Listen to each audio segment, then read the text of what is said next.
Anyone who believes in indefinite growth on a physically finite planet is either mad or an economist. We don't want to focus politics on a notion that involves the rejection of principles around which a large majority of our fellow citizens organize their lives. We are not as endlessly manipulable and as predictable as you would think. I think the remarkable thing about the human brain is its capacity for social engagement. It's a social brain in many ways.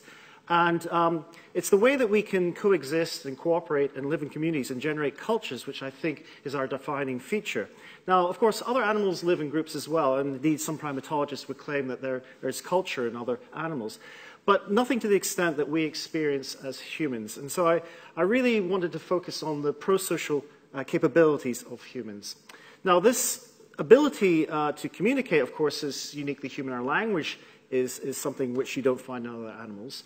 But I would argue that in the evolution of humans, before language appeared on the scene, we had to have brains which were capable of sharing ideas, brains which were receptive to living in groups. And so I think that must have predated the onset of language. And this is an idea that has been proposed by a number of thinkers, but I'm very much influenced by Mike Tomasello, who is the director of the Comparative Studies Max Planck Unit in Leipzig. And Mike studies developmental psychology in young children, but he also does studies of primates and monkeys. And he's argued that our brain is really pretty much pre-adapted for social engagement and culture. And he quipped last year, I think he captures it beautifully. He was giving an interview on the Horizon program, which was made by Alice Roberts about human evolution. And he said that fish are born expecting water, but humans are born expecting culture. So this is really what the book is about. It's the pre-adaptations, the evidence that culture and pro-social behavior is very early, in many ways there before language appears, and the mechanisms which keep us being pro-social, mechanisms which enable us to integrate with each other, and most importantly, to avoid being excluded and ostracized.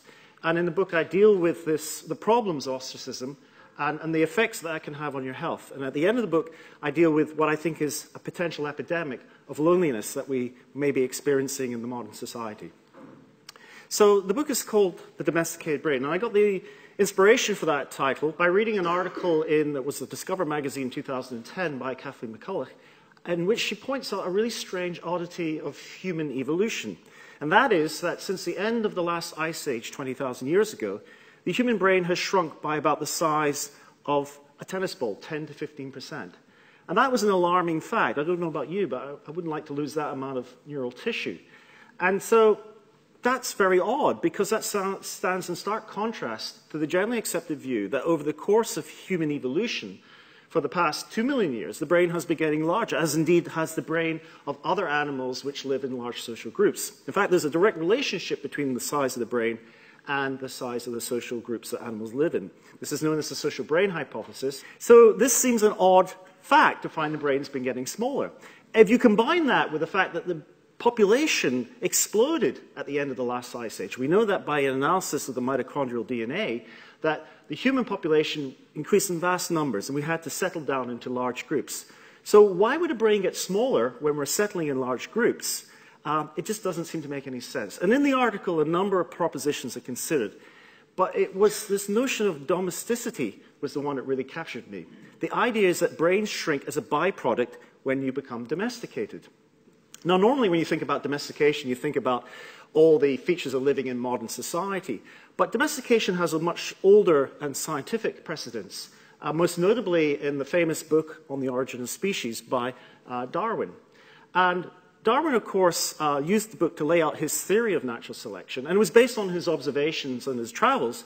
But a lot of the argument was based on his discussion with breeders, animal breeders, who were domesticating the species by selecting those individuals with the desirable attributes and then breeding them together. And I've taken this quote from the last pages on the origin of species because, well, first of all, I think it's great to have a famous scientist like Darwin acknowledge the importance of psychology. Something I often have to battle with my colleagues. But he said that psychology will be based on a new foundation, that of the necessary acquirement of each mental power and capacity by gradation. Light will be thrown on man in his history. And what he's saying is that if you really want to understand humans, it's not enough just to know about their physical changes and the adaptations to physical environments. You have to understand the brain changing in addition to changing environments and the mind that that creates. In other words, he's proposing evolutionary psychology.